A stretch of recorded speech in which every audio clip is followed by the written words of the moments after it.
Assalamualaikum warahmatullahi wabarakatuh.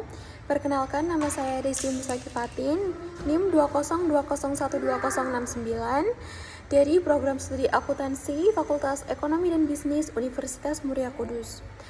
Pada kesempatan kali ini, saya akan mempresentasikan hasil proposal saya yang berjudul Pengaruh Struktur Kepemilikan, Perencanaan Pajak, dan Kualitas Audit terhadap Manajemen Laba pada studi empiris di perusahaan manufaktur yang terdaftar di Bursa Efek Indonesia pada tahun 2018 sampai tahun 2022.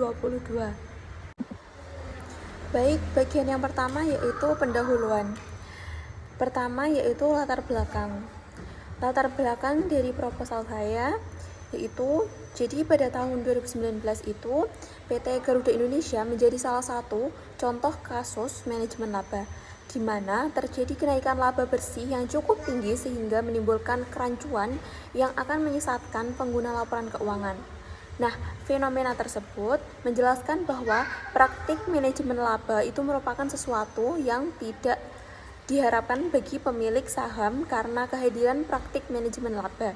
Kinerja sebuah perusahaan tidak menunjukkan hasil yang sebenarnya, melainkan ada kepentingan lain dari manajemen perusahaan itu sendiri. Nah, beberapa faktor yang mempengaruhi manajemen melakukan manajemen laba diantaranya yaitu struktur kepemilikan, perencanaan pajak, dan kualitas audit. Selanjutnya yaitu ruang lingkup. Peneliti itu membatasi ruang lingkup pokok bahasan dalam permasalahan sebagai berikut. Objek penelitian ini itu merupakan perusahaan manufaktur yang terdaftar di Bursa Efek Indonesia dan periode laporan keuangan yang diteliti yaitu pada tahun 2018 sampai tahun 2022. Perumusan masalah. Yang pertama, apakah kepemilikan manajerial berpengaruh terhadap manajemen laba? Yang kedua, apakah kepemilikan institusional berpengaruh terhadap manajemen laba? Yang ketiga, apakah kepemilikan asing berpengaruh terhadap manajemen laba? Yang keempat, apakah konsentrasi kepemilikan itu berpengaruh terhadap manajemen laba? Yang kelima, apakah perencanaan pajak itu berpengaruh pada manajemen laba? Dan yang terakhir, apakah kualitas audit itu berpengaruh terhadap manajemen laba? Tujuan penelitian yang kali ini yaitu yang pertama untuk menguji dan menganalisis secara empiris apakah terdapat pengaruh kepemilikan manajerial terhadap manajemen laba.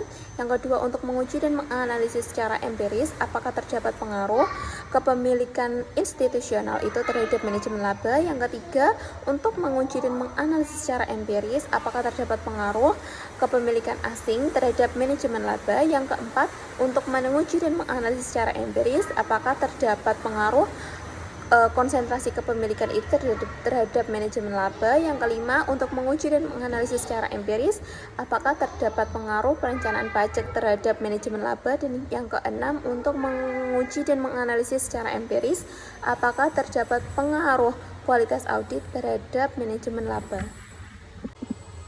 Selanjutnya yaitu kegunaan penelitian. Yang pertama, manfaat teoritis, yaitu memberikan tambahan wawasan dan pengetahuan mengenai praktik manajemen laba. Yang kedua, manfaat praktis, dapat dijadikan acuan, bahan masukan, dan informasi tambahan untuk para investor mengenai praktik manajemen laba. Selanjutnya yaitu tinjauan pustaka. Yang pertama ada landasan teori, yaitu dari teori agensi, lalu manajemen laba yang dapat didefinisikan sebagai tindakan untuk manipulasi laba. Yang ketiga ada kepemilikan manajerial, merupakan suatu kepemilikan saham oleh manajemen perusahaan itu sendiri yang dapat diukur dengan persentase jumlah saham yang dimiliki manajerial dari keseluruhan presentasi saham perusahaan yang ada. Selanjutnya ada kepemilikan institusional, merupakan kepemilikan saham oleh pemerintah, institusi keuangan, dan institusi berbadan hukum. Selanjutnya yaitu kepemilikan asing, yaitu kepemilikan perseorangan warga negara asing, badan usaha asing, dan pemerintah asing. Selanjutnya ada konsentrasi kepemilikan, merupakan perusahaan yang dikuasai oleh pemegang saham yang memiliki proporsi kepemilikan saham terbesar dari total saham yang beredar.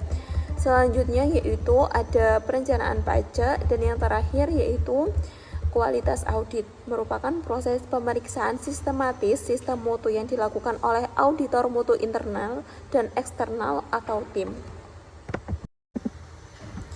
Selanjutnya yaitu kerangka pemikiran. Berikut merupakan gambaran mengenai kerangka pemikiran proposal saya. Selanjutnya yaitu perumusan hipotesis. Hipotesis pertama, kepemilikan manajerial itu berpengaruh negatif terhadap manajemen laba. Hipotesis kedua, kepemilikan institusional berpengaruh negatif terhadap manajemen laba. Hipotesis ketiga, kepemilikan asing berpengaruh negatif terhadap manajemen laba. Yang hipotesis keempat, konsentrasi kepemilikan berpengaruh negatif terhadap manajemen laba. Hipotesis kelima, perencanaan pajak berpengaruh positif terhadap manajemen laba. Hipotesis keenam, kualitas audit berpengaruh negatif terhadap manajemen laba. Bab selanjutnya yaitu mengenai metode penelitian. Yang pertama ada rancangan penelitian. Proposal saya menggunakan penelitian kuantitatif, di mana meneliti fenomena yang dialami oleh subjek dengan menguji pengaruh dari beberapa variabel dan menggunakan data sekunder, yaitu laporan keuangan tahunan yang sudah dilaporkan oleh perusahaan yang terdaftar di Bursa Efek Indonesia. Selanjutnya yaitu populasi dan sampelnya. Untuk populasi yaitu semua perusahaan manufaktur yang terdaftar di Bursa Efek Indonesia. Untuk sampelnya yaitu perusahaan manufaktur yang terdaftar di Bursa Efek Indonesia yang mempublikasikan annual report-nya selama periode tahun 2018 sampai tahun 2022 dan harus menghasilkan manajemen laba.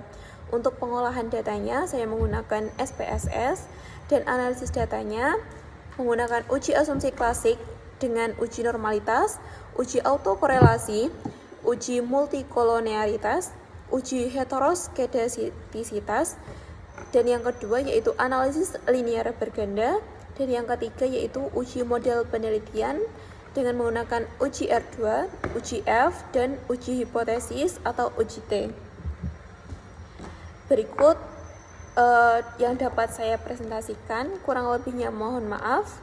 Terima kasih. Wassalamualaikum warahmatullahi wabarakatuh.